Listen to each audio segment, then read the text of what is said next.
We've got brackets. The field is set, and we are here to help you pick your brackets from the first four to the final four in Phoenix. Happy Selection Sunday and happy St. Patrick's Day to you. Hello and welcome to CBS Sports HQ alongside Matt Norlander, Tim Doyle, Joe Musso. I am Hakeem Dermish. Selection Sunday, always a special day. It is like a national holiday. Matt, what's special about this year's bracket? What jumps off this page? Well, two things. One, what's special is that we look at this and we try and envision the ways that it will go, and we're always so wrong. So there's a magic in where we sit now and where we will be even by dinner time Thursday night. In terms of the actual teams and the matchups, what jumps off to me, the biggest thing, I will say this. I think UConn's got a very good chance to win the national championship. But UConn also has the toughest region.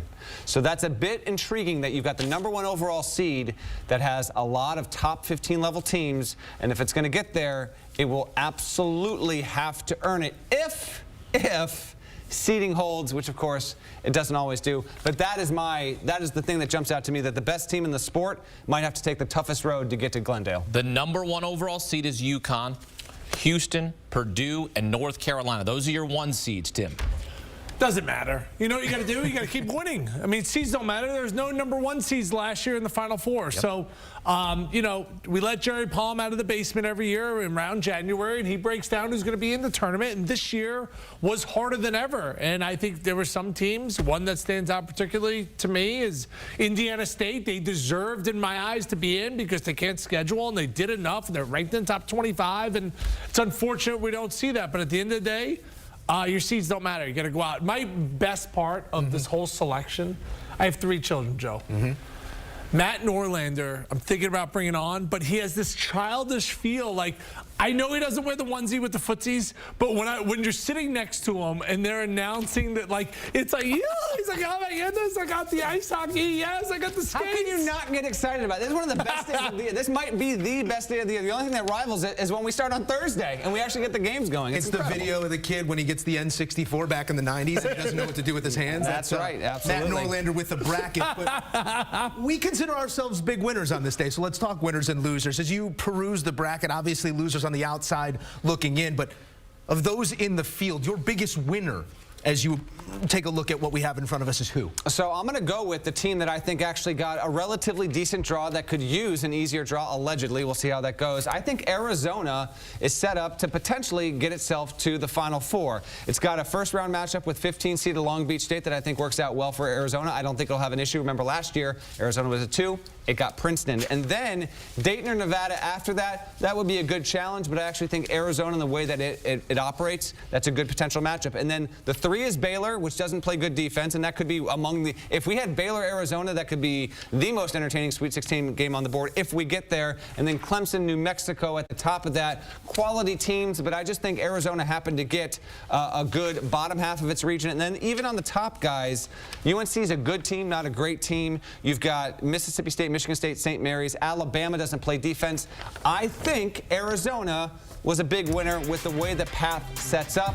I am all too aware, though, past 2 years, 1 and 2 seed failed to get out of the first weekend. PD, who's winning before they're winning?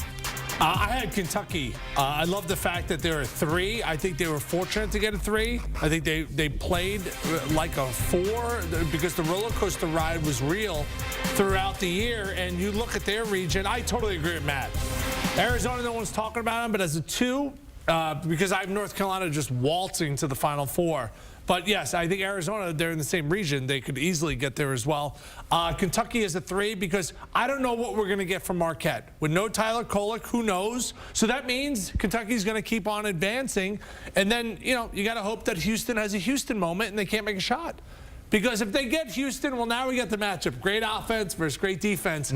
But I think Houston's going to Houston, and they're going to have a game where they get 47 points, and they're not going to be there. Yeah, Shaka Smart does expect Tyler Kolek to return for the NCAA tournament. He was out for the Big East tournament, but expect to have him back for the oblique injury. Look, there are plenty of teams that lost on this day, did not hear their team called, did not get to celebrate, like St. John's, like Indiana State, some teams that were left on the outside looking in. As for a team that's in the the bracket that you say, ooh, that's a tough draw, or hey, they might be an early exit? Yeah, absolutely. We're going to stick with stuff in the bracket because the Big East was the big loser. Only three teams got in, everyone on the outside looking in. I'm going to go to another 2 seed. I'm going to go to Iowa State. Iowa State, which was allegedly in the conversation to get the Final One. You saw numerous people project Iowa State would get the Final One. Not only did it not get the Final One, it was the last 2 seed. And winning the Big 12 tournament and destroying Houston had no impact on Iowa State's seeding overall. Part of that commentary from the selection committee, schedule better in the non-con. Iowa State had an atrocious non-con strength of schedule. Didn't matter, apparently, that their overall strength of schedule was so helped by the Big 12. They kept them on the 2 line. And so because of that, Iowa State will have to play either Washington State or Drake, who I think play in a style that will give Iowa State potentially a little bit of trouble there. Because remember, Iowa State's all too happy with trying to win a race to 60 to get it done. And then you've got Illinois as the 3. You've got BYU, which can shoot well from deep there. I think Iowa State could have some trouble getting out and, meeting seed expectation. That would obviously be the Elite 8. So to me, Iowa State a big loser. From 10 minutes before the selection show, are we going to get a 1? Oh no, you're a 2 in the toughest region there is. UConn's up top. That's a tough break. The guy is smart. Just bottle up everything he said.